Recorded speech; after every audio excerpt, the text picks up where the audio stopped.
Avez-vous déjà passé des heures à ressasser les mêmes inquiétudes? Vous demandez-vous sans cesse si vous avez bien fermé la porte, envoyé le bon email ou dit la bonne chose lors d'une conversation récente? Votre cœur s'emballe-t-il la nuit, même si vous êtes en sécurité chez vous? Avez-vous du mal à dormir parce que votre esprit ne cesse de répéter mentalement les tâches du lendemain?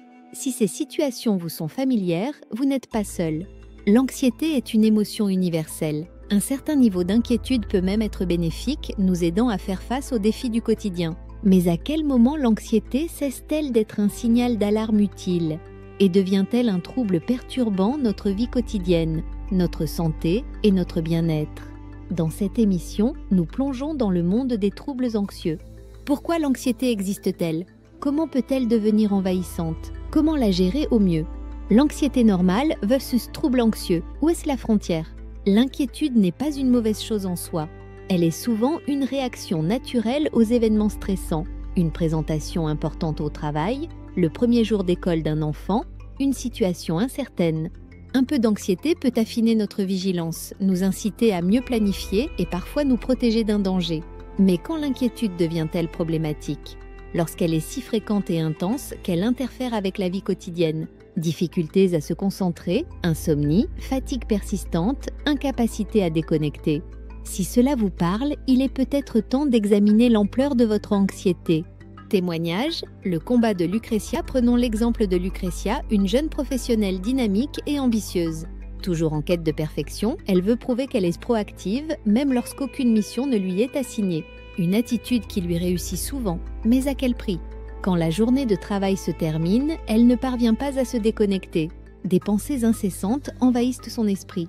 Et si le repas du soir n'est pas prêt? Et si je suis trop fatiguée pour cuisiner et finis par manger n'importe quoi? Et si je ne dors pas bien et que je ruine ma journée de travail demain? Ce flot d'inquiétude transforme des tâches anodines en source de stress insurmontable. Son corps est toujours en tension, comme un ressort comprimé, prêt à se détendre brutalement. Les signes avant-coureurs du trouble anxieux, l'anxiété, devient pathologique lorsqu'elle ne disparaît pas et qu'elle perturbe notre vie. Voici quelques signes clés.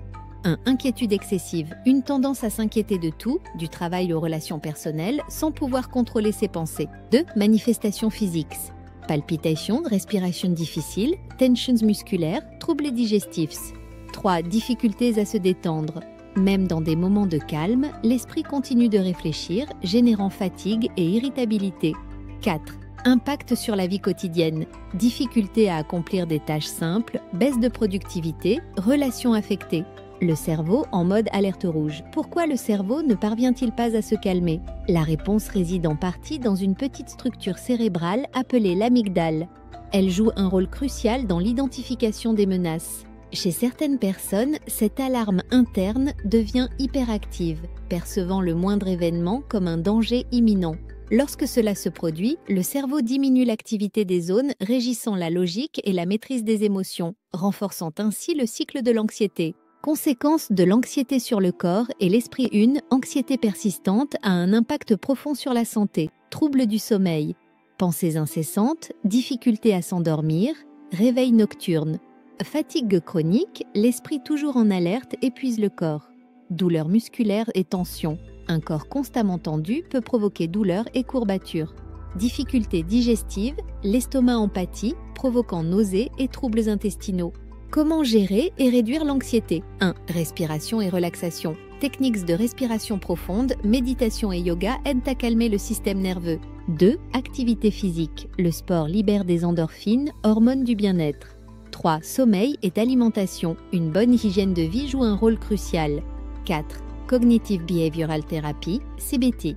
Une approche efficace pour restructurer les pensées anxieuses. 5. Consultation avec un professionnel. Si l'anxiété devient invalidante, une aide extérieure peut être nécessaire. Conclusion. Vers un esprit plus serein, l'anxiété fait partie de la vie, mais elle ne doit pas la gouverner. Comprendre ces mécanismes et adopter des stratégies adaptées permet de retrouver une vie plus équilibrée. N'oubliez pas, il est toujours possible de reprendre le contrôle et de retrouver la paix intérieure.